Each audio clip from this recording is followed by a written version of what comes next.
I was having a conversation today with a friend. We were talking about the epidemic of male loneliness, and that is something that is real. And many men these days say that they don't have anybody to call on, they don't have any close friends. Right. My argument to them is, well, look at how you behave. You behave in a way exactly as this modern machine, the dominant worldview tells you to behave. You're Yes. always competing with other men. You're Yes. always trying to outdo them. You don't care about the consequences of your actions. Are we then surprised that we are, as men, alone? There we go. So we're rocking and rolling. So thanks for joining us, everybody, today. We are fortunate enough to have Dr. Rodney King with us. Rodney and I will tell you how we met, how a lot of people meet these days. We just send each other messages on LinkedIn. So, and we hit it off. It's been an amazing opportunity, Rodney, to talk to you and just get your philosophies and see your backgrounds and all that stuff. And also visitations being what visitations is. We're going to get in a little bit of the strangeness of some of your background too, because I know kind of out of the blue, I asked you one of our first calls, like, have you ever had anything weird, strange happen? And you're like, oh yeah, by the way, there is some things. So we'll get into all that. But first things first, give us a little background, where you're from originally, where you're living now, like just kind of the general stuff. So nice to be with you, Brian. Thank you. I am originally from South Africa. I now live on the Isle of Man. When I say that, most people have no idea where that is. Right. So the easiest way to visualize it is you've got the United Kingdom, you've got Ireland. In between that is the Irish Sea. And if you were looking on your mobile phone, you'd be doing this. Open, and keep doing open, this, open, open, open, open, open, and eventually this little speck pops up, and that is the Isle of Man. So that's where I live. It's a beautiful part of the world. It's a UNESCO biosphere. So if somebody's into nature, it's definitely a place to be. That is amazing. So, where in South Africa? I know we talked a little bit about that, but tell us a little bit of where you're from in South Africa and a little bit of your upbringing. Like, what's a little bit of your background? So I'm originally from Johannesburg, a part of Johannesburg called the South Side. It's government housing. So the only way that I can kind of equate that to something else that most people will know is like the projects in the United States. So that's where I grew up, in an impoverished neighborhood, as many of those neighborhoods are. Broken families, lots of people with, alcohol abuse, drug abuse issues, gangs on the street corner, bullies at school. So that was kind of my introduction to this planet. Oh my God. Yeah. So, I'll be honest, I didn't really have a great childhood. My mother was a raging alcoholic. She was very abusive. Long story short, I was kicked out of the house when I was 17. I had nowhere to go. I was sleeping on the inner city streets of Johannesburg with no prospects. And I did the only thing I could do at the time, which was to enroll into the military early. So I went in before I was 18. And back then in South Africa, military service was compulsory. Right. Once I got out of the military, having no skills, really, and I guess we can talk about that too, one of my kind of passions for a very long time and something I'd been practicing for a very long time since I was 6 was martial arts. And so I got out of the military and I had no skills and nobody would hire me. Nobody would give me a job. So the only thing I could find was as a doorman outside some of Johannesburg's most notorious nightclubs. And I spent doing that for several years, working the door, starting right at the bottom. I did okay. By the end, I was running all the security for the clubs that I was working for. I had over 70 doormen working for me. And then in 1998, somebody tried to murder me in a club, pulled out a firearm. I was able to disarm this person, but the shot went off anyway. They got a shot off, right? They got a shot off, and I remember not being able to hear because it was like whizzed past my ear, and I wasn't able to hear for like a couple of weeks. And I thought after that, well, you know what, this is probably not worth it, right? So maybe I should try a go at this thing that I've been really wanting to do for some time, and I want to teach martial arts, and so let me just kind of go all in and let me see if I can teach full time. And I guess that anybody who knows about me or knows of me, that's probably what most people think about me as a person, is that, oh, Rodney King, not the other Rodney King, right? But that Rodney King that teaches martial arts, right. You know, that's where I'm probably most known for in the world. Yeah. So that's that's the Cliff Notes version. Yeah, but reel it back a little bit, because when you were growing up in Johannesburg, you're in the projects. Mom is, you know, sadly enough, and I had a raging alcoholic stepfather, fist fights with him almost daily. I get it, like I feel it. I have compassion for what you went through. But growing up in the projects and being where you were, like martial arts and learning that kind of was survival mode, right? Like you knew you had to do something in order to not get beaten up every day. Right. Yeah, absolutely. I mean, there's two sides to the story, actually. Yeah.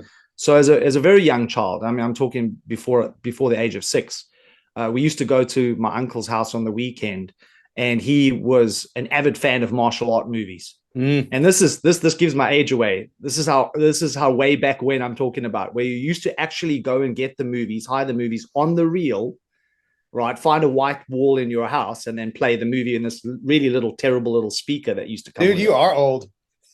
So yeah, exactly. I remember VHS tapes. I don't remember the real. Yeah. So look, maybe it was different in other parts of the world, but this is pre-VH. This is pre-VHS, right? So, that I remember, and probably, I don't know, I suppose it depends on your perspective, but probably not good for a 4-year-old and a 5-year-old to be watching all of these martial arts movies. But I was captivated, right? I was just like, wow, this is amazing. And this, we can come back to this later on. But the thing that really stuck with me was this unassuming hero who didn't seem that he had anything, was getting beaten up by the local thugs, went off in search of a master somewhere in a mountain or a monastery. The master said, I'm not teaching you, but he kept begging. And eventually he got in, but then he thought he was going to learn all these cool martial moves, but he had to end up washing the floors of the temple and whatever, right? Carrying buckets of water and stuff. Yeah. But in the end, right, he ultimately found somebody, and somebody took him on, you know, in the movies, and he learned how to fight. And there was this kind of fascinating thing that happened, is that he learned how to fight. He then came back to the environment that he originally ran from, right, that he was being picked on. The thugs are still there, but now he doesn't want to fight them. Right. Now he understands what it is to be a warrior, and he has restraint, and he chooses not to get into that kind of altercation. But as the movie normally goes, it ends up happening. Otherwise, it wouldn't be a movie. So he gets into a fight with the main guy, but as generally it goes, right, he beats the guy, but doesn't kill him. He's just beaten him, turns around and walks off, and then the bad guy always pulls a blade or something that forces his hand, and then he has to basically end it. But it's reluctant, right? He doesn't actually want to do this. Yes. So that was the initial attraction for me. What we could, you know, for people who are familiar with Joseph Campbell's work, that would be the hero's journey, right? That's the thing that talking our language, brother. You know, talking our language. Yes. That's the thing that stuck out for me. However, reality set in, and I realized very, very quickly that it didn't matter how smart you were, where I was. The only thing that mattered was how badass you were. Could you fight? Could you, put your hands up? Could you defend yourself? And if you weren't, you were just going to be picked on all the time. Right. So I went into karate at the age of 6 because I wanted to learn how to fight. That was my goal. My number one goal in life, right? And that kind of steered me all the way through my teenage years when I started doing boxing. I used to do boxing with a very famous South African boxer and boxing coach, Willie Tawil. I boxed with him for a very long time. I competed, in amateur boxing, all these kinds of things. I competed in karate. Even when I went into the military, I was chosen for my area, my unit's area. I was chosen for the karate team. So I fought for the South African Defense Forces karate team, at least where I was. I did pretty well there. And I obviously sparked some interest, or people saw what I was doing. There was kind of a nod, like this guy's got something, maybe we should kind of bring him in to do other things. And then in my military career, basically I moved from being nothing to a platoon sergeant in charge of my unit. I was in the VIP protection wing, which was part of military police back then. Sure, it probably still is. I haven't checked, but that was your close protection, your bodyguarding group, right? So we looked after all the high-end assets, generals, and so forth, right? And so then I ended up becoming the lead hand-to-hand combat instructor for my unit, and for the new units coming in. I was kind of like the last kind of group, really, because then 94 happened. There was a huge change in South Africa, new government. This is when Nelson Mandela came to power. And so I was like the second last group of compulsory military service in South Africa. And so, that's exactly back to the story, right? So now I've come out of the military. I've got military skills, but nothing else. And I've been kicked out of the house. So I haven't finished high school. I don't have a high school, diploma. Nobody wants to give me a job. The only thing I can do is get a job outside nightclubs fighting, which is kind of, for me, it's a weird paradox, right? Considering that I was this kid that hated violence, ran from it, was getting beaten up all the time, had to learn how to fight. Now suddenly I'm finding myself in a role, if you want to call it a profession, if it is such a thing, where actually my whole job is to just deal with interpersonal violence. Right. I guess the good part of it is that it did really set the stage for the programs that I developed, my martial arts programs, because I had, outside of obviously where I grew up, that was the kind of first stage. Military was the second stage. Working the door was the third stage, where now I was very in tune and in understanding the dynamics of interpersonal violence and what actually happens. And so that informed the way that I would teach. And then, going on through my career, I was very, very lucky. I've taught everywhere from Facebook to Airbnb to special force military operations teams all over the world, from Slovakia to the US. I've worked with law enforcement units. And so I was able to build a very, realistic, functional, dynamic, modern martial arts system that has been taught all over the world and used by some of the world's most elite warriors. So it wasn't all bad, in other words, right? And it's still going. Your school's still going. Yeah, I mean, look, I don't have a school anymore because I'm on the Isle of Man, but I have people around the world that teach my programs. Right. And that's still School of Crazy Monkey. Is that what it's called? That's the School of Crazy Monkey, right? So it's kind of a funky name. In the information on this episode, we're gonna be putting up some information on School of the Crazy Monkey, because I was looking through some of the stuff, and it's just you even said this yourself. You created this thing, right? You have this thing, and now you've started to shift, right? Like your own hero's journey has started to, like, you're moving into that next threshold.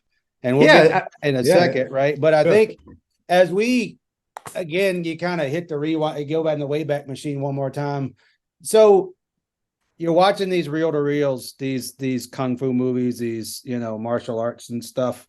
What are the top three that you remember that you're watching, and they were just the ones that you were so intrigued by and so taken by the story? And it's interesting to me too, because at 5 or 6 years old, did you know about Joseph Campbell and the heroes? Oh, no. Oh, you were just so intrigued by it. And that I'm the first person in my family line that ever went to university. My gran was a coal miner's daughter, originally from the United Kingdom. Yeah. So my gran was an amazing person, but she never finished school. I mean, I did more school than she did, right? So at least we're talking high school and stuff. Sure, yeah. Literally, she was a coal miner's daughter, and she looked for better prospects, and that's the reason why she landed up in South Africa. So I had no idea about any of this. It just spoke to my spirit, right? I mean, I guess the top two movies for me that I could think of off the bat would be Enter the Dragon, Bruce Lee, right? And I think it was called The 108 Wooden Man with Jackie Chan. Yes, right? yes. Yeah. That's another one that stood out for me. And there was another movie, but I can't think of the name, where it was one person that didn't have arms, one person that didn't have legs, but they would always hook up together and they would fight, as a team, right? I can't think of the name either, but I know which one you're Yeah. talking about. Absolutely. So Absolutely. that's it. And then obviously, I've always, as you do, right? If you're into that, then later on it was like, Kickboxer and American Ninja and those Yeah, movies, yeah, right? yeah, yeah, yeah, yeah. Isn't that funny? I mean, it's interesting to look at and have a conversation with you. And then we actually Jonathan Mayberry, he's a becoming a pretty good friend of ours, but he's a best-selling writer. He writes these books that are based on this character he's created called Joe Ledger. And I am so intrigued by these books. But Jonathan Mayberry, he grew up very much like you did. Like he grew up tough neighborhood, had to learn how to fight. Martial arts became a thing. He was an instructor for a long time. He's now, years ago, got inducted into the American Martial Arts Hall of Fame. But you guys, it's interesting that you guys share a very common story. And he took it one way and started writing, these fictionalized, but very tactical, very technical based novels with a lot of tech involved and a lot of military stuff and gunplay and all that stuff. And that you've taken that and you still have your instructors that are doing what they're doing with Crazy Monkey, but you're also getting ready to or moving into this other phase, which I think is just amazing because as you brought up, and kind of what we get into today on this episode anyway, is you've said it a couple of times, the spiritual nature of and the tapping into this, whatever that energy is of martial arts and the discipline and the learning and the idea that as a spiritual being, I want to love and I want to be compassionate and I want to do all that, but I also don't want to go out and get my ass kicked. So if it push comes to shove, like I want to have the skills to be able to defend myself. But as we always, and this is what we were talking to a good friend of mine, Ryan Skolin. We've been talking about just men in general in this day and time. We've lost some of that warrior spirit, right? Because of just how we, especially, I mean, let's call it out. Like middle-aged white dudes, we're looked at, and it's like, sometimes we're the enemy because we do, like a lot of us are. We want to go hunting. We want to, you want to get into martial arts. We want to do fighting sports. We want to go out and do these things that are testosterone filled. But also, I think the idea that Ryan and I were talking about is that you can go do all those things, but as a man, you could also be a very compassionate, loving, caring dad and husband and friend. And so I think tapping into our intimate divine masculine is very important for us. And I feel like that's kind of what you and I started to talk about on one of our first calls, because that's really the area that you're pivoting into. Yeah. Is just kind of tapping more into that side, the energy side, rewilding, as it were, like getting back out into the nature. And maybe that's the reason you ended up in Isle of Man. I mean, it's all around you all day. Yeah. Well, I think I was ultimately meant to be Sure. right. It was going to happen no matter what. Yeah. Divine intervention, if you want to call it that. I love it. I love it. Yeah, there's so many ways you can go at this. I mean, if we're talking purely the martial arts side, ironically, my viewpoint isn't that popular. Yeah, so, well, lay it on us. Let us know what that is. Coming from, I think a lot of times is this, right? So I think there's a couple of things for me. One, martial arts for me was never a sport. It was an absolute necessity, right? Not being able to defend myself, there were real world consequences. And I had seen that happen to a lot of people in my neighborhood, like anybody who's come from those kinds of neighborhoods would know. So the thing for me is that the sports side of it never really kind of captured my attention. But what captured my attention was the self-preservation aspect. Sure. The way that I look at it today is that I see that there is two predominant approaches to modern martial arts.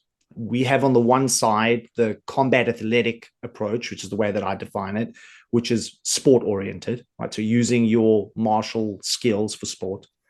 Then on the other side is the way that it's often described is reality-based self-defense, where the focus is completely 100% only on self-preservation. Right.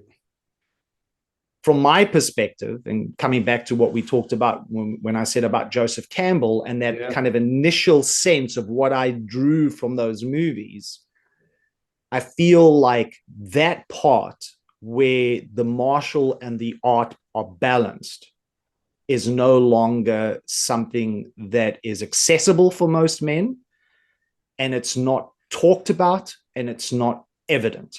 So there's no doubt in my mind that the combat sports guys are exceptional at what they do, but it comes at a cost where the art is not something that they really explore, the philosophy, the life-affirming aspect of martial arts. In actual fact, they rally against it. They see it as a bygone traditional era that has no relevance in this day and age.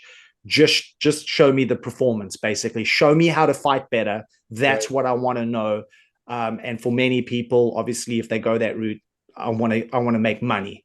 Show me the paycheck, absolutely. right? Yeah, sure.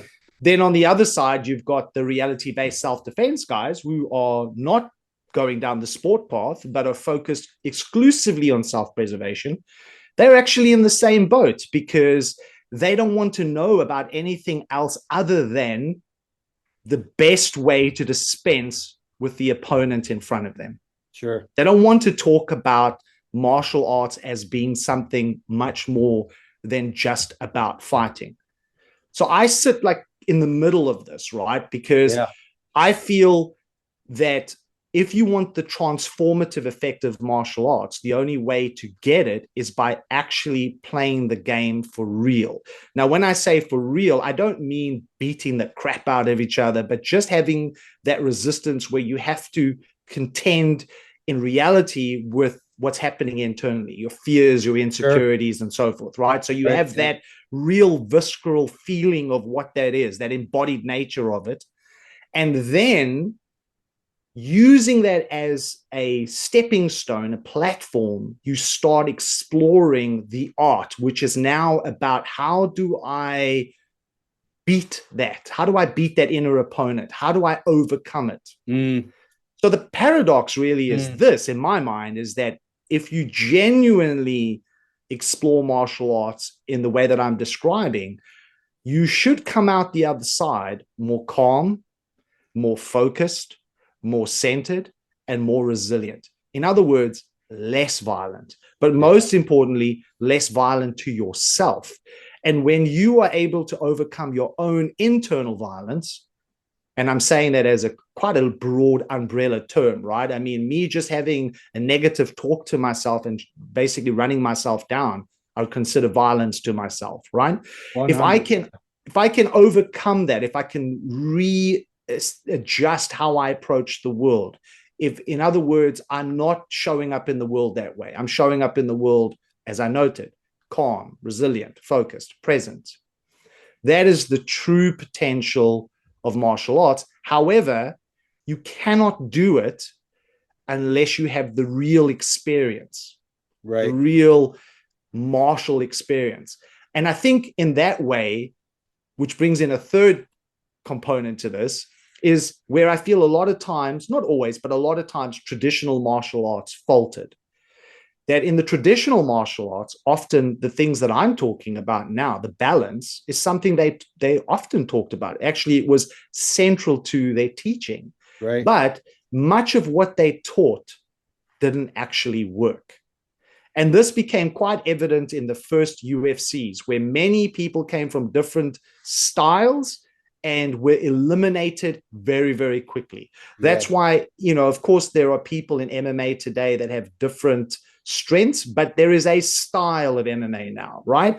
And if you try to come in with the approach that the first people did in the first UFCs, you wouldn't get past the first 10 seconds.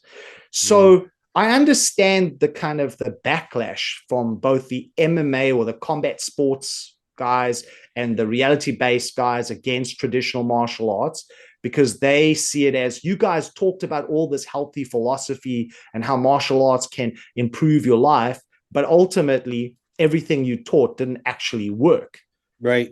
This is their contention, right? And I'm saying it in a very general sense. Of course, you can unpack it, you can go deep into it, but I'm just as a kind of an overview. Yeah. So I'm saying yes and no. I'm saying the only way to find the things that many traditional martial artists had said and still do and do attempt to teach is by actually playing the game, Right. by challenging yourself.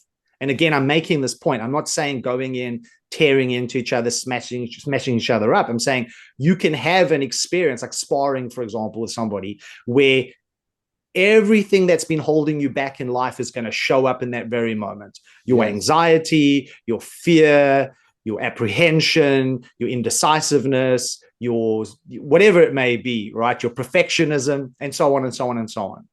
It's the perfect opportunity in that moment in time to actually work with that and start molding it into what you've always wanted to become.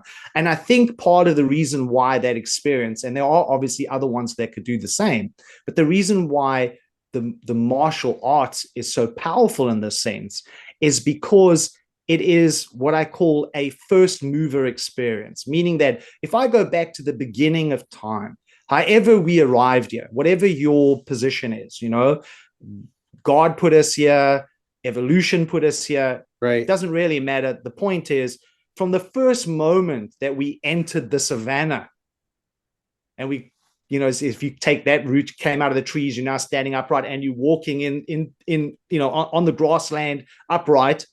Probably the first thing you thought about was, how do I not get eaten?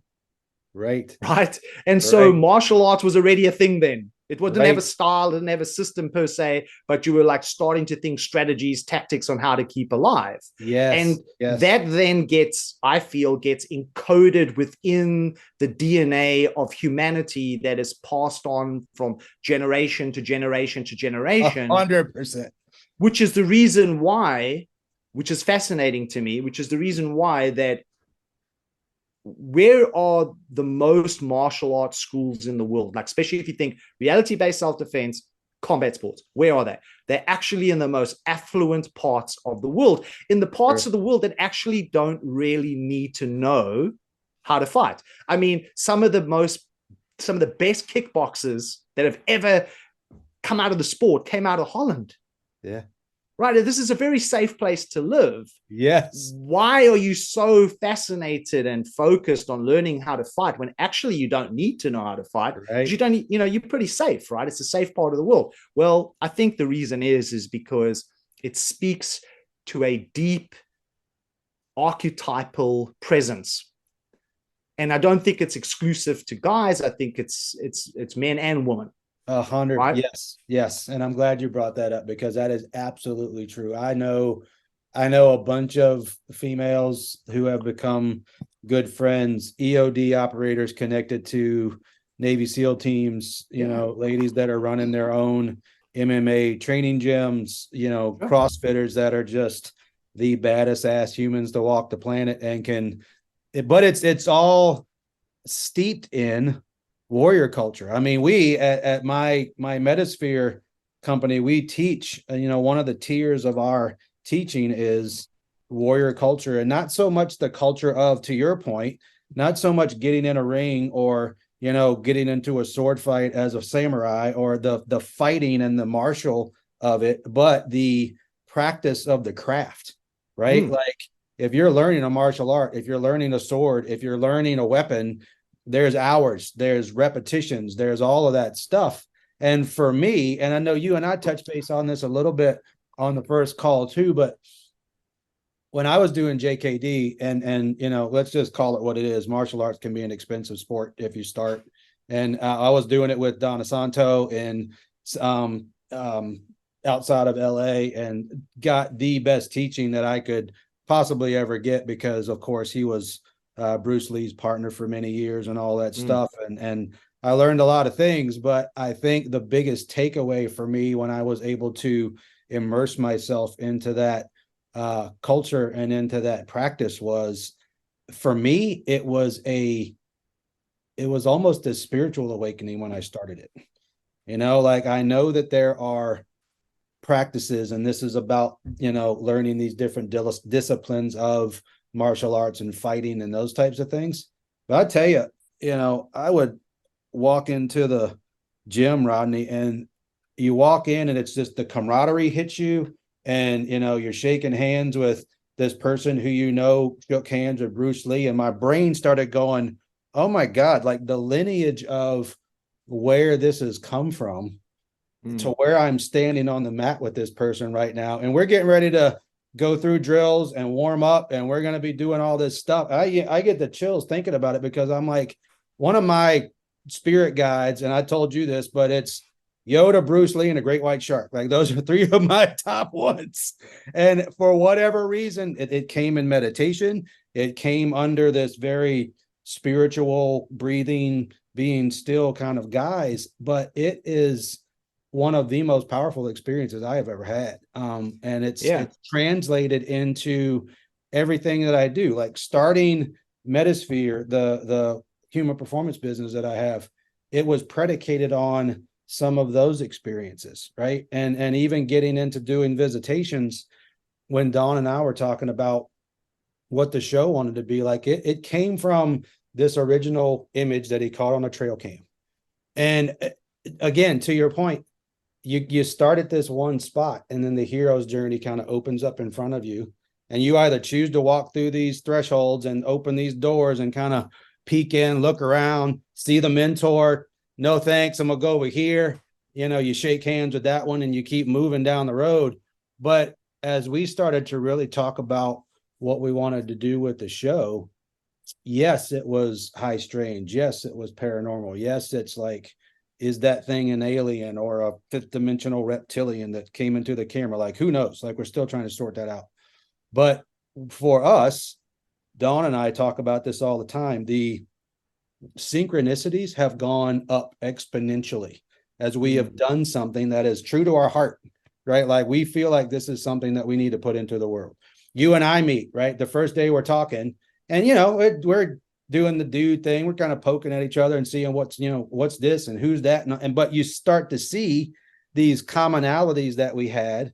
And then we started kind of hitting all these points. Like, once I turned a corner away from, kind of the ho-hum of what I was doing, and I really quit my job or whatever the case was, and started to work towards this other vector, synchronicities go up, your spiritual awakening goes up, your compassion goes up, your love, like all of that stuff starts to happen. And for me, it's just been such a awesome experience. And I know the same, as we were talking, kind of bodes well for you too, right? Like, you've made some changes, some very recent changes, right? In all of this Sure, stuff. yeah. I mean, that's beautiful what you said. I think before we jump on that, just as a thing that I hadn't said yet, which I think is kind of my final point, and of course we can always explore it, is that the point that I'm trying to make is that when you have combat sports that only focus on the fight, when you have reality-based self-defense only focuses on the fight, this part of what we're talking about, in my opinion, I'm sure people would disagree with me, but in my opinion, in my experience, the art doesn't show up in your life. Sure. So you can become exceptionally good at it as a combat athlete. You can become exceptionally good at reality-based self-defense, but be pissed off and angry and hate yourself and hate the world and everything else all the time. Yes. So you would have got nothing out of that experience. And I actually think when you only focus on the martial, that's the only thing you're going to get. Yeah, maybe you become a well-known fighter, you make a lot of money, but you're unhappy and you hate yourself. Quality of life is right. Yeah, so, absolutely. And I think that's the consequences of focusing purely on the martial. It's one of the reasons why when we talk about this, we say martial art, as there is a deep connection to the two. A simple example for me is this, right? If you think of the samurai, so you were born into a samurai class. You couldn't just become a samurai. Right. You would be trained to be a samurai. You would be trained by the elders, right, of that society. They would ensure that you didn't just learn how to wield a sword effectively. You also had to be not just average, you had to be a master of the tea ceremony. You had to be a master of calligraphy. You had to be a master of drama, theater. So the question then is, Why? If your whole purpose is to go onto a battlefield and fight, why not focus all your time on that? It's a valid question. My perception is this. I think the elders of that society, of that culture, the samurai culture, learned very, very early on that if you only allow somebody to focus on that martial energy, they become not a warrior, but a mercenary. Right. In the sense that the very person that you have charged to protect society becomes the very person that destroys it. And to prevent that from happening, they tried as best as they could to bring in the art, the softer side, through calligraphy and so forth, right? Sure. I don't think that's actually the best way, because it still allows a person to still be a mercenary, still be a person that destroys the society that they come from. And of course, there are going to be others that don't. What a lot of times tends to happen, and I've seen this in my own life, is I've seen people go through the rinse cycle of learning how to fight, thinking that just learning how to fight, just the competitive side of it, or whatever that may be, getting the accolades, getting the status, the belts, the medals, and so forth, that will get them through that experience, that internal experience they're trying so hard to run away from, so that they come out the other side as a better person. They come out the other side and things are not any better for them. Things are actually worse. And so a good example of me, of a person that I know personally, ended up becoming a minister in, basically, joined the church, became a minister, stopped martial arts completely, had to go that route to find the thing that he'd been looking for, even though he'd been practicing for over 3 decades in martial arts, I say in inverted commas, more fighting, right? And never discovered the spiritual side. Even in a more kind of another example would be this, is that many people will be familiar with the Book of Five Rings, Yamamoto Musashi. I was just about to ask you about classic, right? It's a classic. Oh my God, yeah. Most people don't know that in Musashi's final years, he was spent his final years in a temple, and he did gardening every day. He spent all his time gardening. He didn't do any swordsmanship, right? And in his writings to different people, he basically said, this is the time where I found the most peace in my life. So he had to become a gardener to find the peace, right? So as good as his book is, as a great book of strategy, and you can apply that strategy in different ways into your life and business and so on, the funny part is, the irony is, actually he found his peace as a gardener, not as a warrior, not as a sword wielding samurai, right? So that tells you something. I'm looking at my books, doesn't he write about that? I think it is in there somewhere. The Lone Samurai, isn't that the one that he wrote some of that story about? It could be. It could be. Yeah, I'm looking at my shelf because I was pegging Five Rings. I was going to ask you about that. And everybody overlooks that, right? They don't talk about that part because it's not the exciting parts, right? It's not the exciting part. Yes. Well, think about it. Think about this too. And here we go kind of into the, of course, we think, as the show itself and the creators of the show, and even having this conversation with you, and the first time we met, like, everything is connected in some quantum way. It's all, all the balls connect in some form or fashion. But when you think about it, you talk about internal experience. When you think about internal experience, and you think about, again, going into the Wayback Machine, thinking about you as a child, myself as a child, my significant other as a child, anybody that we know in our life, something happened to them at a young age, or maybe, young adult or adult age, that was traumatic, whether it was your upbringing, whether you lost a family member, enter, the challenge trauma that you went through. Do you think, and it's kind of a rhetorical question, because I think the answer for you is quite obvious, where I think that the answer for some of these folks that we're talking about that are more martial than artists at the end of the day, do you think that they bring forth such shadow, such Jungian shadow, that the ego, right, gets in the way of that person spinning the mirror around and going, okay, I've got all this stuff back here. In order for me to sort through it all, because there's a bunch of it, yes, I think that the martial art, the martial part of the art, yes, and the aggressive side, the getting that out, the heavy breathing, the taking yourself to exhaustion, all that's going to get you to, as you said, kind of help to sort some of that shit out. However, if you're not at the end of your training regime going and matting down and sitting and breathing and meditating and tapping into something bigger, stronger, more powerful than you ever could imagine, and obviously more powerful than we are, because we can't even get into that today because it's such a big subject about whatever that is up there. But I think when we think about what you're talking about, and then we look at Joseph Campbell always talked about Carl Jung and the shadow, and how we, on our own inner hero's journey, if we don't shed a light onto that shadow and actually embrace it and bring it out and start to work on that and sort through some of those things that we might carry with us that might be from trauma or whatever the case might be, we're probably going to miss the mark, and we're going to have to come back to that doorway, and we're going to have to go through it again because we haven't done enough work innerly to tap into our own spiritual selves.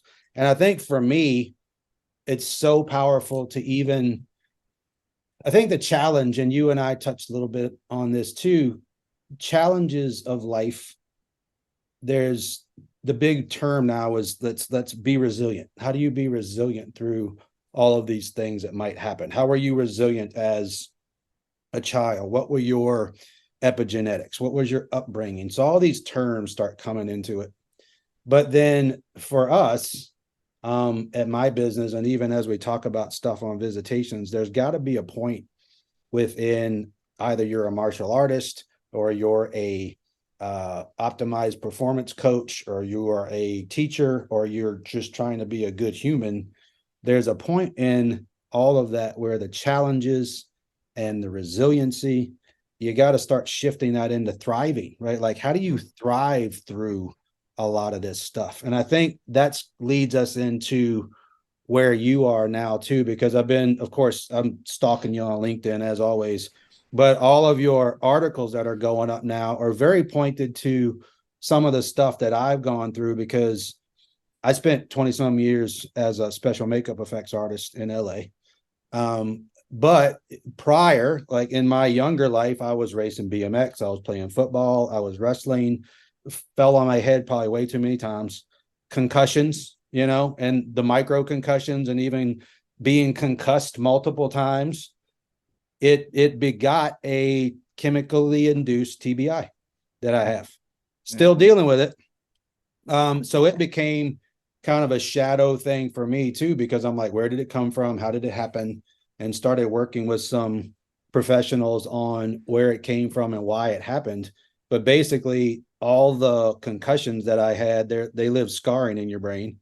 And then the hard metals and chemicals that we would work with in the shops, of course, you've got respirators on, but it's the air is just full of it. So when you take your respirator off, you're just sucking in chemicals and everything else because it's all atomized. So those hard metals were getting into the fissures of the concussion and opening those brain fissures back open. And it was interesting because I had a nonprofit at the time. We were dealing with combat vets and their families and helping them be resilient and finding their next mission after service and all that kind of stuff. But my partner in the nonprofit, she was like, you're expressing and showing symptoms of the guys and gals that we're dealing with that have traumatic brain injury. Like, what's going on? So I went and got it checked out, and long story short, TBI. But you're talking a lot about these days about concussive injuries, TBI, things that we bring forward into experience, and having to let go of some of that stuff in order to take these next steps in our spiritual journey or, life journey in general. Can you touch base on a little bit of that? And I know that's a lot at once, but I think just with the articles you've written over these past even couple of weeks, it just you're tracking on all that stuff currently, right? Yeah, so there's a few things going on. As I noted, right? I mean, I started boxing as a teenager. I remember having my first concussion my first week into boxing. Mm. And that continued, just putting yourself in the ring, so to speak, day in and day out. And then obviously working as a doorman, all these things, right? And Yep. sparring all over the world. I mean, I've taken more punches to my head than is obviously, not good for me. Yeah. Um, Yeah. but all of the damage really happened before I created my program, Crazy Monkey Defense, which is Right. really a defensive program that focuses on trying as best as possible to take as little punishment to the head as you can. And even Right. coming back to the challenge idea, I talk about challenge play. So we have a specific way of sparring that it still has some contact, but it's defense oriented and you don't end up taking all of this punishment. Anyway, long story short, right? I damaged my brain. And that was in my 20s. This was before I understood all the things I understand now. And this was also at a time where nobody knew about Yes. CTE or Yes. TBIs. You'd often maybe the closest you would hear is, oh, somebody's punch drunk, but most of us didn't really fully understand what that is. And it Right. was only in the from 2005 onwards where this really started coming to light, right? Absolutely. Yeah. And so I've had a lot of struggles over the time, especially over the last more than a decade. The symptoms was changes in personality. I was having mood swings. I was Yes. feeling depressed, and so on. Very, very common symptoms that I now know of TBI in general. Now I suffer with kind of dementia-like symptoms where I forget things a lot and things like that. Right. But initially, I thought I was just being weak. I thought I wasn't able to deal with life, right? Like life's curveballs. I wasn't resilient enough, to the word that you Yes. used, Yes. right?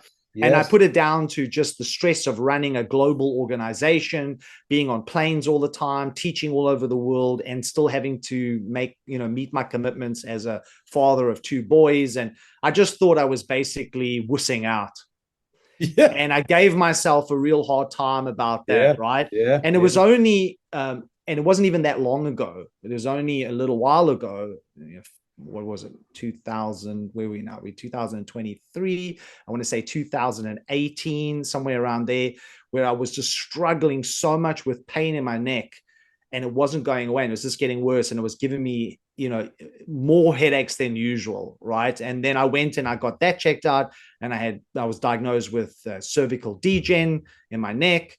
Now it's gone from just cervical degen to severe cervical degen, even though I've been trying my best not to train as I used to, but the damage is done, right? Absolutely. And Yeah. then, going through the system, the NHS, the National Health System, it's very, very slow, but I did Yeah. finally get to see some specialist neurologists and so forth and so forth. And as we know with CTE, and anybody knows about it, you can't definitively say somebody has CTE when they're alive. You have to wait till they pass You got to on and see it. do an Yeah. autopsy, Absolutely. open Yeah. up the brain, Yeah. and then right? Yeah. Yeah. But they can put two and two together. They can say, well, this was your lifestyle.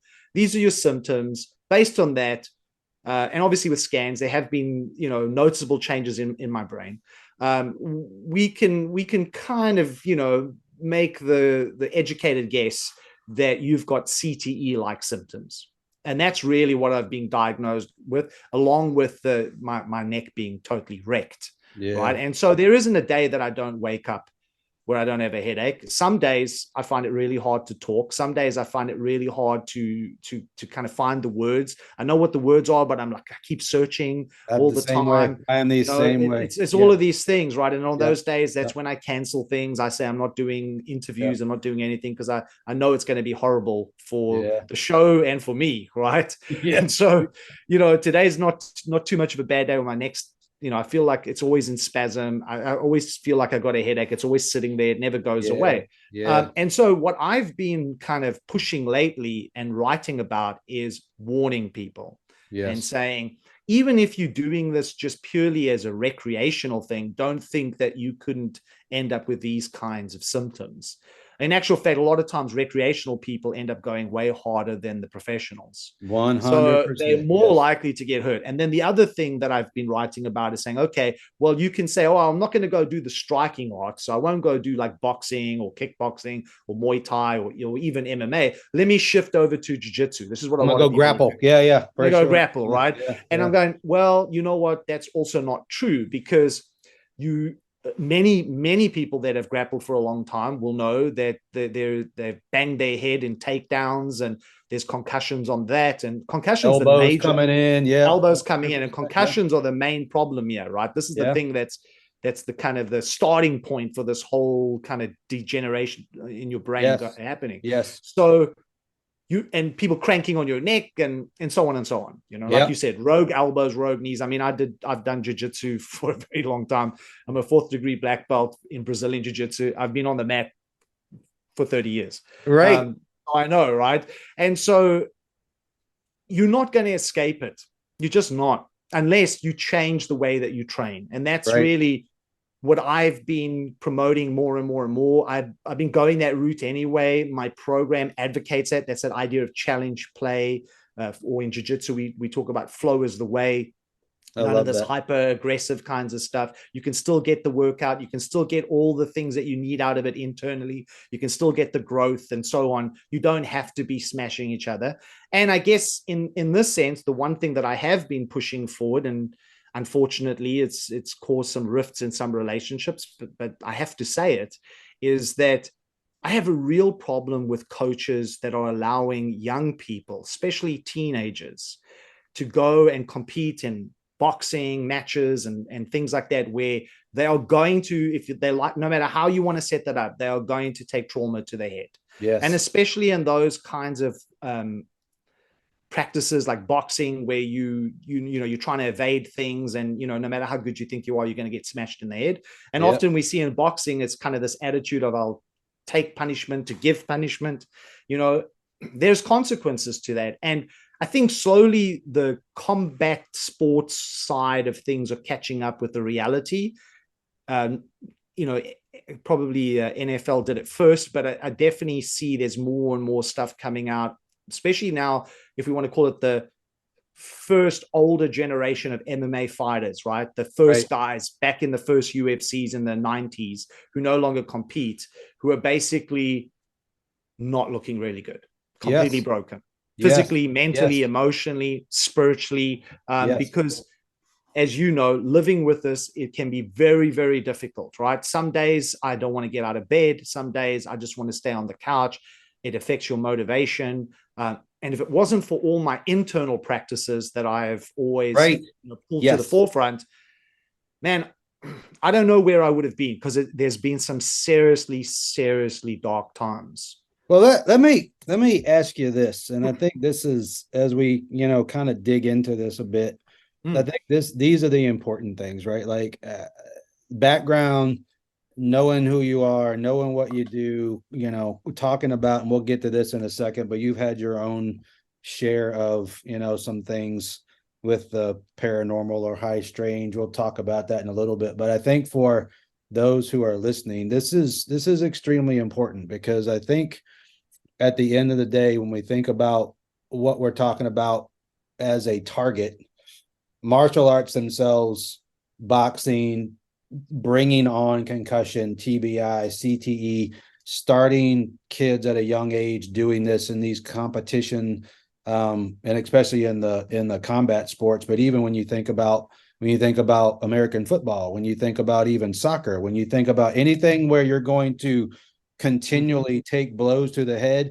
you got a helmet on, doesn't matter. Like, it's still rocking your brain, and that's the concuss that's going on, because your brain's rolling around in your noggin, and it's taking these micro blows, right? And I think that's what begins to kind of, as you said, your neck starts going down, and things just start going south because of all of, from here up, everything that's going on. It takes a toll.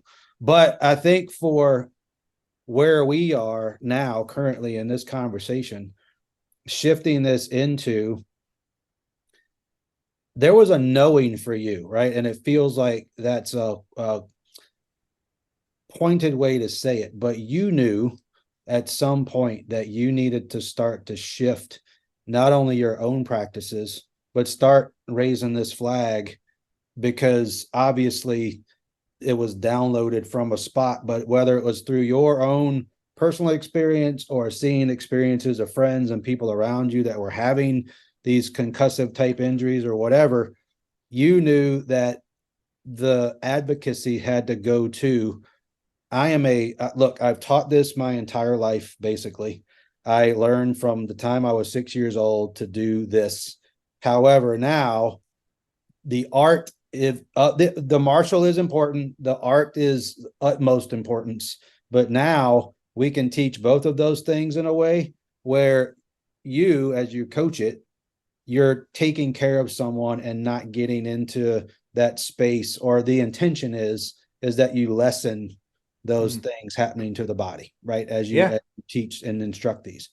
So tell me about where that came from. And I know liminal space keeps coming into my brain because there's that spot in our experience it's this liminal space where the void kind of opens up, and if you're aware and open to the messages that are coming in, and this is kind of where a lot of the spiritual nature of martial arts or creation of an organization or recreating yourself and kind of recalibrating yourself into that new expression of you, the liminal space is kind of where that happens, because it's where you can recreate something, right? Like, and you've recreated the way that you teach, you've recreated the way that you have started to instruct people in different things. But tell us a little bit about, you now have something called the International Association of Nature Connected Practitioners. What's that all about? Because I feel like that's your shift, right? Like, yes, I'm still plugged in over here, but this is something that I am super, super passionate about. Oh, sure, absolutely. I mean, I think the shift has been coming on for some time, right? I Yeah. mean, I think it harks all the way back to that formative experience watching those martial art movies Right. and being brave enough to really not only take on that hero's journey, but open it up to other people. But there are a couple of things that have happened in recent times that have actually been catalysts for shifting the gear on these things, right? Like kind of putting me into like Yes. fast forward, right? Let's Yeah. get things going. The first of that was an experience that I had coming out of South Africa, getting to the Isle of Man, and then lockdown happened. So it was right at that time, Yes. right? The whole COVID Yes. thing, everything Yeah. stopped, and I couldn't Yeah. go anywhere. All my flights were canceled. I wasn't going to be teaching seminars for the foreseeable future. I'm on this beautiful island, nothing much to do other than go into nature. Yes. So that's what I was doing, right? And I was going out into the natural world. And then as time went on, I started to feel better about Yeah. everything. Yeah. Mentally, emotionally, spiritually, I just Yes. felt like Yes. things were getting better, Yes. which piqued my interest. And I was like, wow, this is pretty amazing. And also the realization of how, as much of the work that I had done and how well I was able to hold myself together, coming out of South Africa and the way that it has and is today, very violent, and you have to watch you over your shoulder all the time. You got to worry about car hijackings, all these things. My anxiety was running hot for the first 6 months that I was on the Isle of Man. It felt like somebody put on the car and just left it running. And it took me months to work through that because I actually wasn't that aware of it to that degree. I knew it was there, but not that bad, because the human body is an amazing thing and it adapts, right? So it adapts to Yes. a war zone, it adapts to Yes. a violent environment, and you learn to deal with it. It might not be optimal, but you learn to live there, right? Yes. And so as I was going out into nature, the anxiety was starting to be turned down. And as it was starting to be turned down, other things were opening up. A recollection or a remembrance of when I was very, very young during summer holidays, I would go and stay with my aunt. She used to own a small little farm, not a massive one, a little small holding, but remember getting up in the morning, going out and not coming back until the sun went down, right? And Right. just being out in the African bush, and just those were some of my most fondest memories, because being at home is the place I didn't want to be, right, with my Sure. mom Yeah. being Yeah. violent and stuff. And Yeah. so it was a way, it was a sanctuary. And so I was reconnecting with that. And as I'm starting to heal, I'm starting to think, wow, this is amazing. I want to know more. I want to explore this more. And of course, I knew about stuff like this, but you know, when you delve into it, when you really go into it, then you're like, wow, this is a new world, right? And so, Right. long story short, I certified as a nature therapist, and then that wasn't enough. And I was like, I need to know more. I want to go further. And part of me is an academic, a researcher. I love that part of it. So I thought, let me research this. I want to know more about it. And so I wrote a research proposal. I sent it out to universities in the UK, and happened to land on the table of a very well-known person in this field, Dr. Ryan Lumba. He read my research proposal, and he actually emailed me and said, I want to give you a call. Let's have a chat. It was kind of cool, right? It doesn't That's normally happen that way. amazing. Yes, Yeah, it doesn't happen that way. absolutely. So we jumped on a call similar Absolutely. to this, and Ryan was like, I love your research proposal. If you will have me, I want to be your supervisor for this. So it was for a master's, a MSc, a master's in science. Yeah. And so I said, of course. I mean, I knew who he was. His name popped up even in my nature therapy course several Yeah. times. Yeah. Yeah. So I was like, wow, okay, cool. So that's what I did. So I earned an MSc health psychology with a focus in nature connectedness from De Montfort University out here in the United Kingdom. So that was along with my PhD and everything else that I have. So I did that, right? And then it was January this year, actually. I Yeah. was out in Thailand, and my friend Yeah. has a retreat out there. I often go out there, stay. We do retreats out there as well on different things. We've done retreats on consciousness studies and you name it, right? So I was out there, and we did a ceremony. We did a psilocybin ceremony. Yeah. So getting deeply connected with the mushrooms. And we were out in the middle of nowhere in the Thai jungle, right, looking up at the stars. And I had probably one of the most profound experiences of my life, where I felt so deeply connected to the universe. It was so real. The universe was talking to me, and then Gaia, the Earth Mother, was talking to me. Some parts, it went on for hours. It was a whole night experience until the sun came up, right? And in some parts of that, there were some really hard discussions with Gaia about her pain and how bad things are for her, and she needs help. I mean, I'm not kidding. At one point, I sat up. I felt like I needed to sit up, so I sat up, and there was just this kind of instinct to stick my hand out and put it on the ground, and I put it on the ground, and the ground was on fire. It was so hot that it was burning my hand. I tried to pull my hand away, but something reached out and grabbed my hand and held it down. And Yeah. while my hand was being held down in that space, Gaia was talking to me, and she was basically saying, I need help. And I'm like, but how am I going to help? I'm one guy. What can I do? Yes. Yeah. I just feel insignificant in this entire experience of what it is to be a human being on this planet, right? There's so many of us. What is Yeah. one person going to do? I have no power. I can't change laws. I'm not in Right. politics. She said, you will find a way. You will find the way that you need to help me. And long story short, I mean, the thing that you mentioned about me starting this alliance and trying to bring nature connected practitioners together, the work that I've been writing about the importance of the natural world, why it's so important to reconnect, how we've been disconnected. I've just finished a book basically on this too, with a whole bunch of practices in it that people can do even if they're in the middle of a city.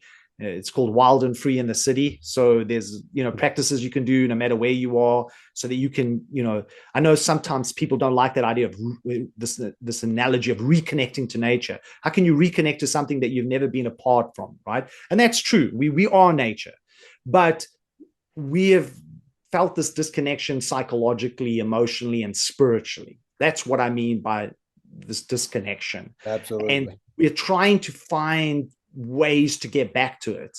And most people don't know that the natural world, reconnecting to the natural world, is actually that missing ingredient until they've had the experience, just like I did, right? I mean, I'd spent my life in Africa, right, in South Africa. I'd gone on safaris and things like that, but it was only when I got here that I really had this realization of that deep connection and why it was so important. And then obviously with the ceremony that I did in Thailand, that became even more important and even more urgent.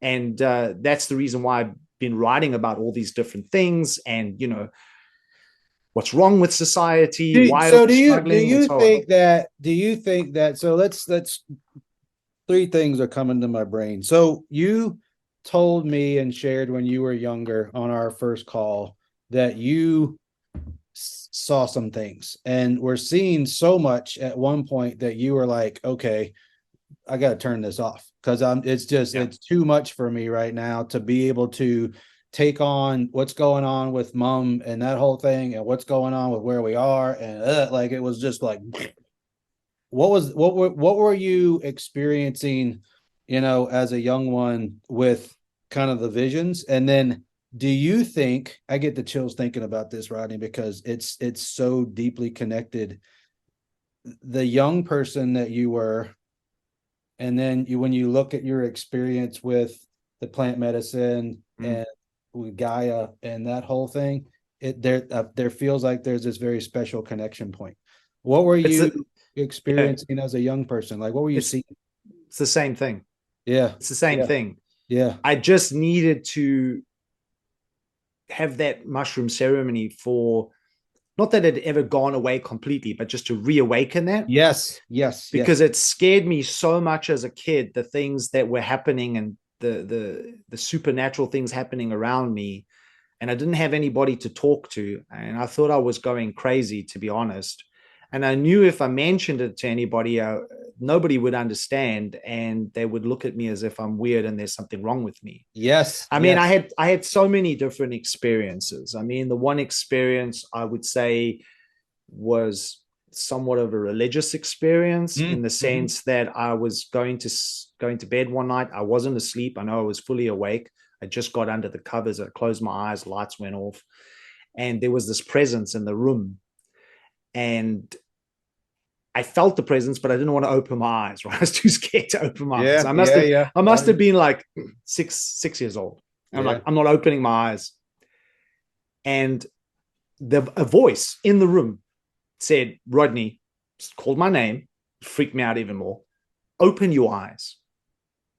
And I refused, right? I kept my eyes closed. That's kind of profound statement in and of itself, though, right? Like, open your eyes. Yeah. Absolutely. And I'm like, I'm not opening my eyes. Forget about it. I'm not. Yeah. And whatever this was, try to gently, it wasn't in a bad way, but try to get me to open my eyes. And the way that they did it was this, right? Whatever it was, is imagine, those things that you do sometimes when you like get a whole bunch of paper and you cut something out and then you pull it out and you've got the same image over and over and over. Oh, yeah. So it was that inside, my eyes are closed. So it's inside my visual space. I'm seeing it. It's angels that are cut out. And these angels are just running past inside my head, trying to force my eyes to open. And then the voice said again, Rodney, open your eyes. You know who I am. And I just ducked even further under the covers. I was like, I'm not dealing with this. Forget about it, right? And I actually felt that whatever it was, kind of not in an aggressive way, but just realizing that I wasn't ready for it. Wasn't ready. Yeah. Kind of pulled out and just disappeared. And that was one of many, many, many experiences. I mean, even in the last few years, I've had experiences where I can tell you another one if you want, but I mean, 100%. Yes, please lay it on us. So this one's an interesting one because I was at my friend's retreat in Thailand where we did the ceremony. It was I want to say 3 years ago. It was Christmas. We had a lot of people down at the retreat, all come down, friends, people hanging out, just having a good time. Yeah. And I was sitting with a group of people, and the one person that's sitting to the side of me said, oh, I wonder who that is. And he was kind of pointing in a direction away from us at something. and I wasn't really paying attention to what he was saying, right? And I kind of left it. And then I went to him the next day and I was like, what was that about? And he said, I saw this figure. It looked like a lady in black. She was wearing black. I said, oh, that's fascinating. I said, because literally 3 nights ago, I have an apartment there and it has this big window and it's on the ground floor. I was going to the restroom in the middle of the night and I saw a woman dressed in black, looked like a black robe, walk past the window. And I just thought, oh, it must be a guest, right? Because guests would come all the time at different times, and they'd check in at 2 a.m. in the morning. Wouldn't be uncommon. I just thought, okay, why is this person in Thailand where it's so freaking hot, dressed all in black like that, right? It doesn't make any sense. So I went to the restroom. You're trying to sort it out, right? Like, yeah. Figure out like why do they have a quote? What is that? Yeah, exactly. It's just weird, right? It's so I was like, okay, whatever. So I went and I, didn't think about it again until he brought it up. Yeah. I was like, that is real. And what's interesting is this person telling me it doesn't believe in any of this. So when I tell him my experience, he's like, okay, we need to go and speak to Aaron, who's the guy that owns the retreat, right? We need to go speak to Aaron. So we go to Aaron and we go, listen, 3 nights ago, Aaron, were there any guests staying here, female guests, because this is a woman, who was like dressed in black, whatever. He said, there were no guests on that night, guys. Yeah. There were no guests at the retreat. Nobody was staying here. So me and him looked at each other like, what the? Anyway, long story short, right? Aaron has a gardener that works for him. And he doesn't speak a word of English. So even if he overheard our conversation, he wouldn't know what we're talking about, right? He's no clue about any of this. And this was about a year later. He went into like a convulsion, like complete shock, like having this weird experience. And Buddhism can have a very deep connection to this part of what we're talking about. Even most people don't know that. Yes. So they called the priest out to come and see him because they're very superstitious, right? Yeah. And so they wanted to know what's going on, right? Like, why is he acting the way that he's acting? And he starts telling the priest, and Aaron is there, and Aaron can speak fluent Thai, so he understands everything that's been said. And he's talking about seeing this lady in black. So over the last time, there have been several people that have actually seen this entity. Once or twice, she's knocked on people's doors, It freaked my partner out. She didn't want to go anywhere after. Who do you think it is? Who do you think it is? Like, if you give it, like, you're sit for a second, take a breath, not think about it too much, but in here and just spirit wise, is it a guide? Like, who do you think this energy is?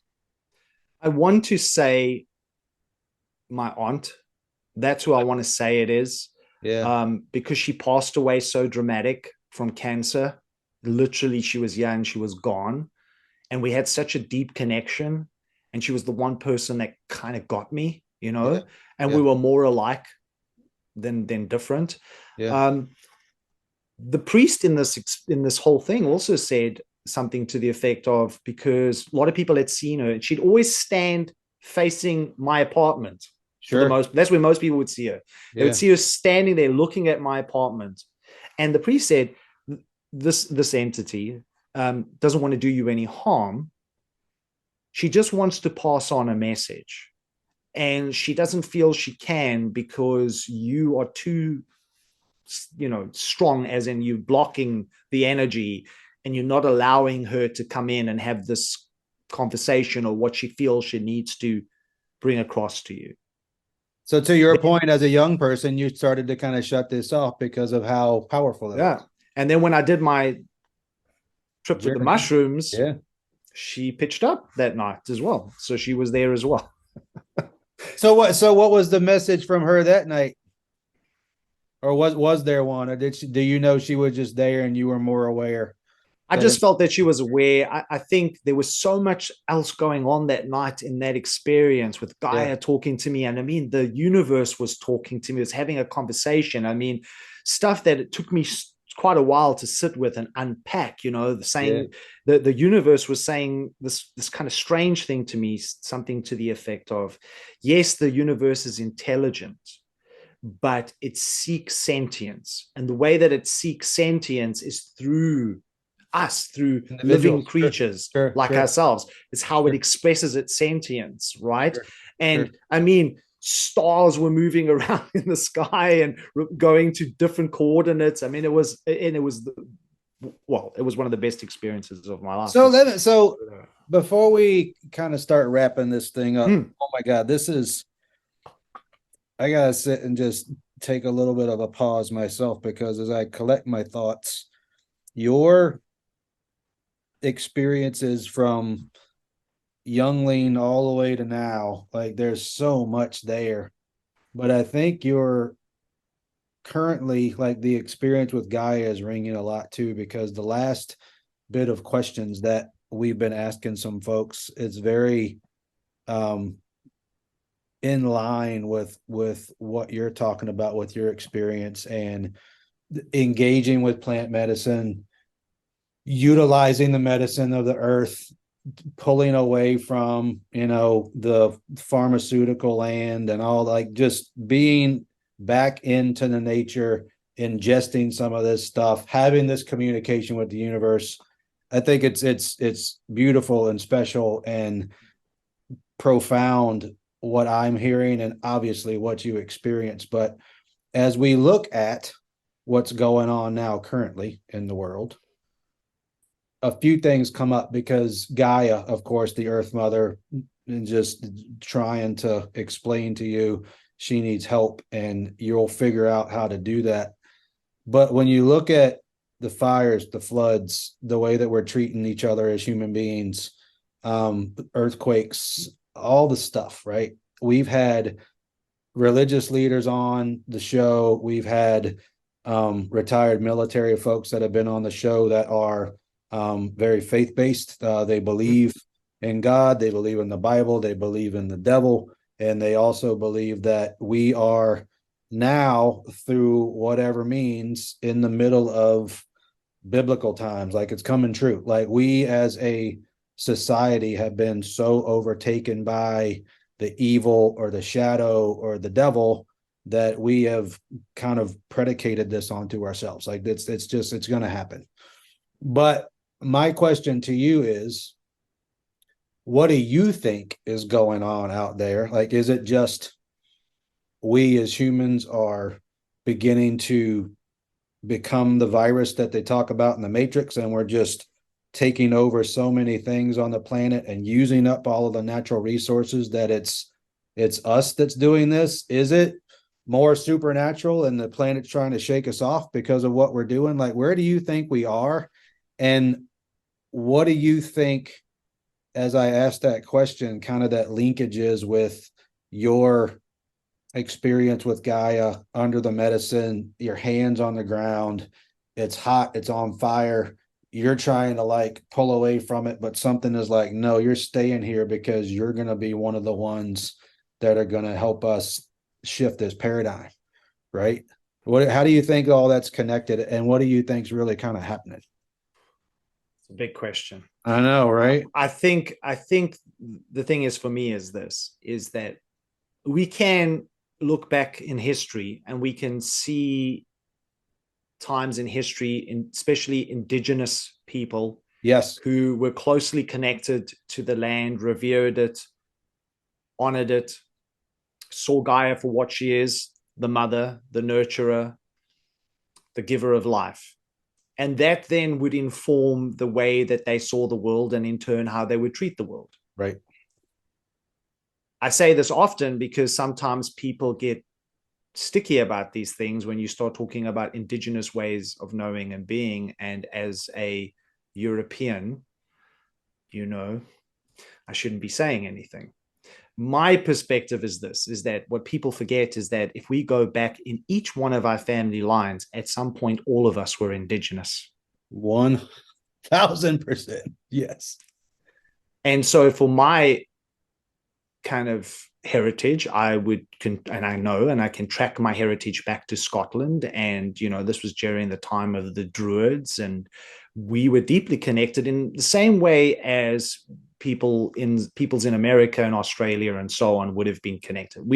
At one point, we were all nature-based spiritual beings. Yes. That all started changing around the time of the Enlightenment, moving into the Industrial Revolution, and put simply and to the point, capitalism. And capitalism is this virus. It is this thing that gets us to do things for its own end. And it doesn't care about the consequences. It doesn't care about what it destroys in the process. And we, as humans, and especially in the modern Western world, buy into this. We buy into this notion that materialistic wealth is going to make us happy, that the only way to succeed is to compete. It's about survival of the fittest. It's who I can outdo, regardless of the consequences. Every single one of these, like greed, scarcity, and we can go through the whole list, are lies. They're all lies, and they are designed to keep us apart. I was having a conversation today with a friend. We were talking about the epidemic of male loneliness. And that is something that is real. And many men these days say that they don't have anybody to call on. They don't have any close friends. Right. My argument to them is, well, look at how you behave. You behave in a way exactly as this modern machine, the dominant worldview, tells you to behave. Yes. You're always competing with other men. Yes. You're always trying to outdo them. You don't care about the consequences of your actions. Are we then surprised that we are, as men, alone? Because we no longer have brotherhood. And in actual fact, whoever's running the game, so to speak, right? If you want to make sure that you can keep running the game as it is, the best way that you can do that is to ensure that men are at each other's throats and that they do not connect. Right. And this is a very controversial point that I'm going to say as a martial artist. I think the whole combat sports is an example of that. I just wrote that on my notes as you saw me looking down. 100%. I was like, we're right back into combat sports. Right. People get really upset if I say that, right? But I mean, it's absolutely true. The skill that I have should never be used to hurt anybody, even as a sport. Right. It should be something that I only bring out when no other choice is available. And I have to protect my life or those that I love. Because, yes, I'm not naive. There are bad people in the world that want to do bad things. Yes, absolutely. But nobody wants to see the contradictions in society. I mean, if I walk up the road and I go into a store here and I bump into somebody and we get into an argument, but we both agree that we're going to settle this with physical violence, and we step outside onto the pavement and we do that, in short order, we'll be arrested. In short order, we'll be in the news and we're thugs, right? Yeah. And so all these things that come with that.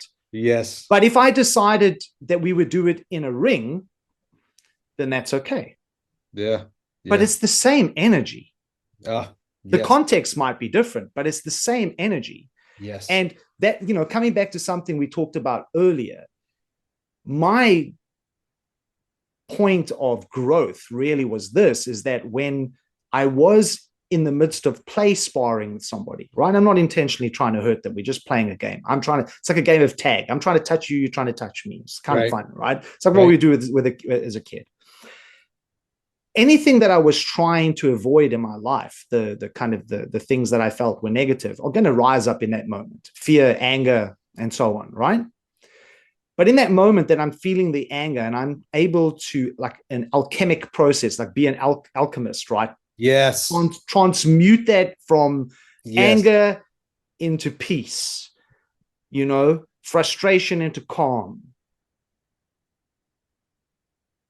Caring only about myself, converting that into caring for the person in front of me, that I just want him to have a good time too and play the game. And I'm not really trying to be an asshole and beat the crap out of him because my ego is going to like that, right? Yes. that was the victory for me. But Yeah. it wasn't a good victory for me, because what it did was it then put me on the outside of the status quo. So Right. I'm this kind of like Ronin on the outside of the modern martial arts world now.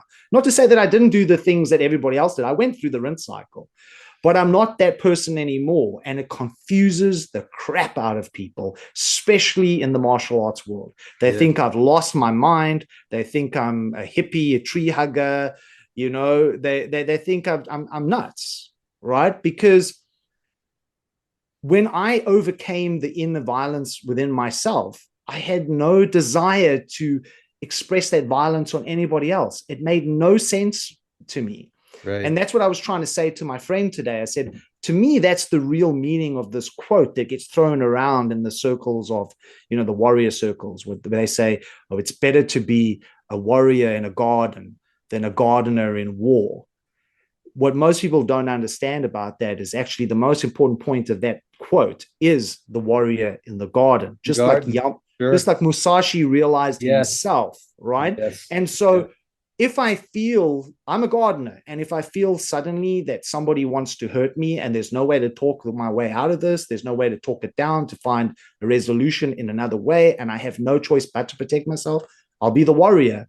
But the second I've done it and I'm finished with it, I'm back to gardening, Yes. Yes.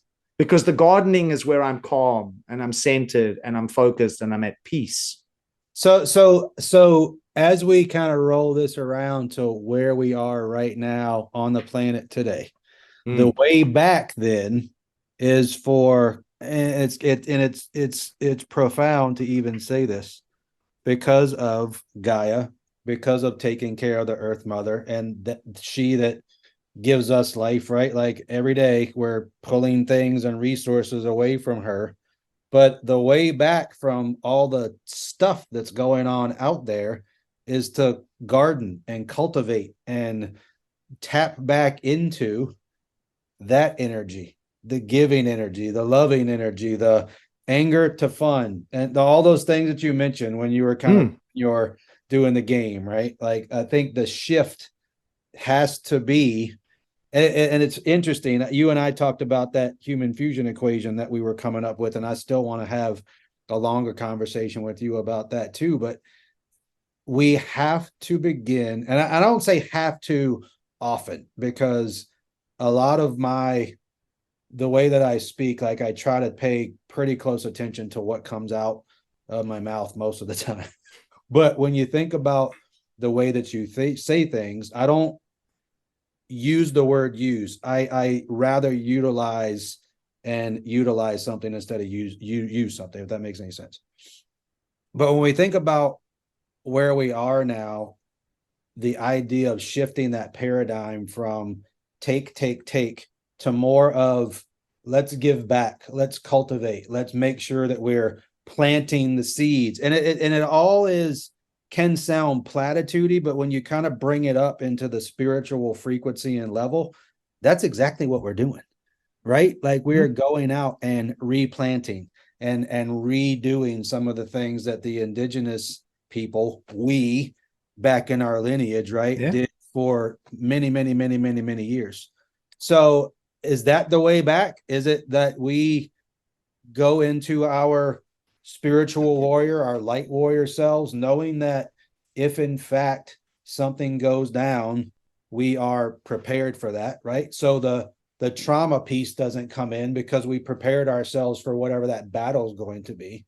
But our contentedness and our compassion and our love is based in this idea that we can now be the gardener and cultivate ourselves and those around us and teach these lessons of indigenous and the idea that the earth is so precious and that we can't continue to dump plastics into the ocean, and we can't continue to cut all the trees down, and we can't continue to, the laundry list goes on and on and on, right?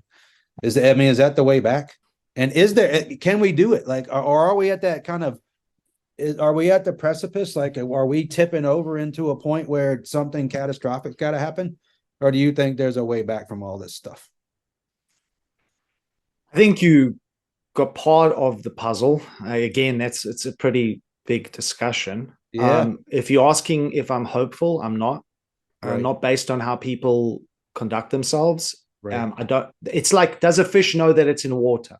Right. Until we realize that this modern worldview is the very thing that's causing dysfunction and causing our illness across the board, trauma, you name it, right? I All of it. mean, not Yeah. to go off on a tangent on that, but isn't it always interesting that pretty much all the psychological therapies often, or the self-help proposed approaches, are all about being normal.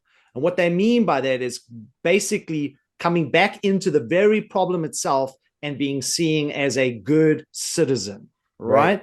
And so what we need vagabonds and renegades and people who rally against it, right? Yes. And what these people typically understand is that if you want to see peace in the world, peace has to start with you first. And so all of these things that I'm talking about, and yes, part of this for me is the practice of martial arts, going into nature, all the other things that I do, my mindfulness practice, is about coming to peace within myself. Yes. And yes. once I find that still point, I'm far more able to be of value to my brother and to my sister. Right. And I'm not saying it's easy, and I'm not saying I always get it right, because you have good days and bad days. Yes. But coming back to that still point is much quicker now than it used to be in my 20s. Yes. And this is the thing, right? I mean, this is also the other thing we didn't talk about too, is that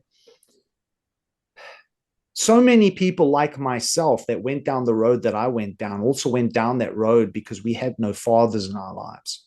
I never knew my father. I don't know who he is. I never met him. And that was very at the forefront of my mind when my two sons and how I brought them up and how I engaged with them. And I realized that that's very important. I've met so many quote unquote fighters, and one of the kind of defining characteristics or the similarity between them and other fighters is either no relationship with their fathers or a very bad one. Sure. Yeah. So that's also part of the catalyst, right? Absolutely. And so I think what I'm trying to say is that I'm trying my utmost best to get myself right, to align myself. And I try to do it in the most practical way that I can, even though we've spoken about some very far out stuff and spiritual stuff. I often feel that we overcomplicate success too, and it doesn't have to be complicated. Right. And so I'm trying to find what I call the natural wisdom. And part of that is looking to indigenous ways of knowing and being, which would have been our experience if we were back in our tribes 1,000 years ago, whenever that would be for different people around the world, and bringing that back into my experience in the moment right now. And if I can bring that in, then that's very, very powerful, because I at least know, and I don't want to over romanticize it, of course, because there were things about primitive tribes that weren't great. Right. But it's about keeping the good stuff. And the same applies now. I'm not trying to throw the baby out with the bathwater, right? There are things that we can pull from science, from the science of human flourishing, as a researcher, as somebody who spent a decade, going through the whole academic journey, getting my doctorate, all these kinds of things. Of course, I spent a lot of time in that space, right? In the research space, looking at what we're finding. But at the end of the day, again, like I said, I think a lot of times we overcomplicate it because much of what's been found was already known. Right. 100%. Yes. So we just need to just be able to articulate it, I guess, for a modern audience. Right. Because for a modern audience that isn't living on the land and is not integrally part of nature, many of these ideas can seem foreign and very distant. How do we bring them in? How do we talk about them in a way that is accessible to, if we like to call it, the modern mindset? Right. There's so many more things to talk about, and I would love to do this again at some point. Sure. Yeah, absolutely. Because it's just, there's so many different points that we've talked about and that you shared that I think, just not even for I mean, the obvious nature that this is an episode for visitations, like that's over here. But I think the larger lesson of all of this is Dawn and I have these conversations with people, and this one is a fine example. We send these sheets out to prep, right? And we, kind of gives us a little bit of a framework to go down, but there's no episode that hasn't happened where the rabbit hole hasn't opened up. And we've talked about this very poignant, almost moving into the bounds of this profound, if you utilize, and I say this with all humility in place, some of these things that we talk about, I think people can glean whatever message or wisdom from it that they can, and imprinting and implementing these things in their lives, maybe that's a catalyst for them to start doing some things differently, right? But I think we normally end the show with kind of final thoughts, and final thoughts for us are things that kind of hit you kind of here today, and just, if there were things coming in as we were talking that were kind of downloading, if you're open to sharing that stuff. But it's just kind of an open forum to put the last thought on the table. But before we do that, I want to ask you a pointed question, and then we'll get your final thought. But are you today, as we sit here, even with all of the stuff going on and the neck pain and the this and the that, is Rodney at peace with Rodney? Like, are we at that point, or are we still searching? Let's say at most days I'm at peace. I don't think Hunter, absolutely the same. I don't think I don't ever pretend that I know everything, that I have all the answers. I'm constantly reading, I'm constantly thinking, I'm constantly talking, I'm searching. Yeah. And I'm fully realized into this reality that trauma that happens to young children is an incredibly difficult thing to shake. Yes. I'm turned 50 this year, and I'm still battling with that stuff. Now I understand it. I know when it arises, where it comes from, so I can trace it, right? I can say, oh, okay. You're feeling, or you're thinking, or you're saying the things that you're doing, maybe not always in the instant moment, right? But definitely afterwards, I can track back and go, okay, because that's connected to that. That's where that comes from. It just shows you how powerful environment is. I mean, one of my favorite sayings always is that environment informs behavior. Yes. And so if you're in the wrong environment, man, it can really mess you up. Right. And so that can be for anything. And you could be doing something, a practice that you think is a good thing for you, but it could actually be a negative thing for you. Yes. So self-awareness, or being willing to accept that might be the case. I mean, for example, if somebody is a hyper, super aggressive person, my advice to them wouldn't be to go and fight.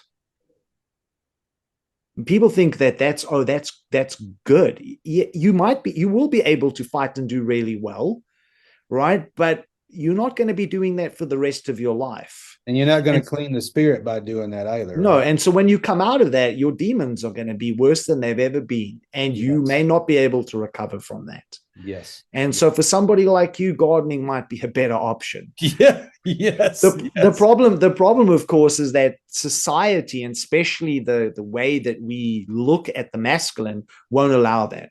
I mean, a good example of that, I said I did my nature therapy certification. Mm-hmm. I was the only guy on the course. Yeah. It blows my mind that is the case. Yes. And they were like really happy that I was. They're like, we never get any guys on these courses. Like no guy wants to do this, because guys think it's too soft. You can't be a genuine, real man. So I think in that way, I think that's maybe this is my final thought, right? Is that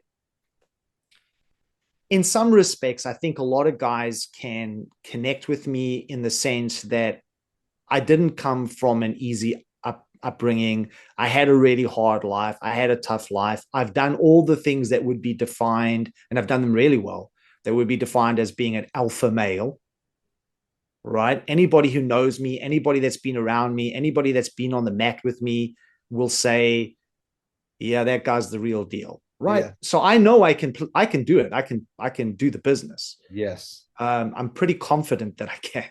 I've done Yes. it for 30 years all over the world. Many of the people that I eliminated on the mat went on to become world champions, UFC, and so on, right? Sure. Sure. So there's no denying in my mind that I can't play the game. But hopefully, that in the way that I'm speaking and the way that I'm presenting my work, it'll open up that softness and that compassion and that empathy and that need. And that's what we need to do as guys. We need to stop fighting each other and stop competing with each other. And we need to collaborate more. Oh, You know, yeah. and My it's not language. always about agreeing with, look, people are going to No. listen to this or watch this and they go, yeah, I agree with some of what he's saying, some of it I don't. Okay, but forget about that. Take it within the spirit that it was presented. Yes. That's the most Yes. important thing. And all I want to do now is I just want to be of service. I Yep. really just want to help. And whatever that is, I'm happy to do that. I Yeah. mean, I have conversations with people all the time that I don't make any money off it. It doesn't get me anything. Nobody knows about it. And I'm perfectly fine with that because I'm here to help, right? And if I can do it through my practice, my embodied practice of martial arts, nature connectedness, mindfulness, and so on, then that's a bonus, right? Because obviously I've taken the time to study that, to get to know it, to deeply understand it, so that I feel that I am able to give that across to people. Right. Right. And my final thought would be a kind of add on to that of what you just said too, because we teach at Metasphere, and I have always taught for years because I've been doing, from my Native American Cherokee background to learning Reiki to martial arts to modern shamanism to doing everything we do for optimizing human performance and all that stuff. Our calling card basically is vulnerability is your superpower. Oh, And for sure. when you can present yourself in a vulnerable yet confident way, like I am confident in the fact that I am presenting to you this vulnerability and this trust, and I am going to be mirroring this back and forth with you. That is the thing. And I get the chills again thinking about it, because if you can take males and do that, changes the game. If you can take females and do that, it changes the game. It doesn't matter who you are, it doesn't matter gender, it doesn't matter any of that stuff. What I think matters is that when you look into the heart of you, and that energy, because your heart resonates at a much higher frequency than your brain ever will.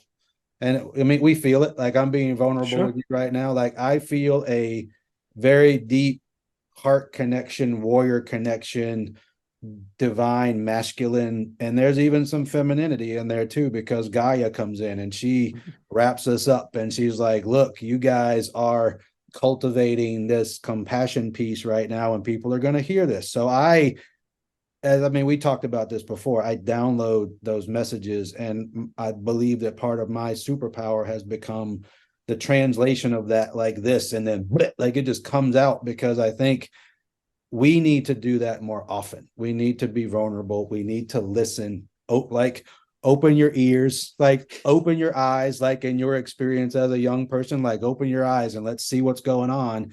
And you got to go through the process, right? And that's okay too. And as we kick it all back to Hero's Journey again, the vulnerability of heeding the call to adventure, opening that first threshold and being like, holy shit, like this is something that's going to be intense, but I'm willing to do it. And then the mentors happen and all the things that you spoke about. And then on that, Brian, just on that Yeah. hero's journey piece, right? What was Joseph Campbell very clear about? He said that the hero's journey is never completed. You never become the hero unless you come back And to give where you came service. from and give service. And give service. You bring the elixir, right? Exactly. And I think that's probably where we wrap this one up today. Is this, for me, Rodney, has been an elixir, because I know, even as I think about this and sitting here with you today and hearing what your goals are and kind of us having these offline conversations that we've been having, there is a path for us to kind of grab hands and walk with each other, because there is stuff that both of us are doing. I think with the show, I think with Metasphere, I think with what you're doing with your stuff, to where the stuff that we're talking about, it's not just something that we're blurting out for no reason. Like, there is message that we have heard and heeded the message from whatever the experience was. You with Gaia, me with, all the different things that I've gone through. And then you are then put into the path.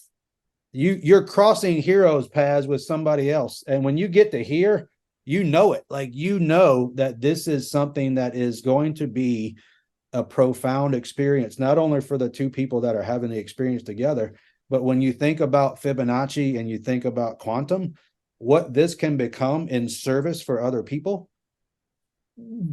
like, it blows my mind where this can go. And there are so many things going through my head that we're not going to get into today, because that's a conversation for you and I to have. But we'll do it again, because this has been amazing. Fantastic. So let's keep it let's keep the conversation going.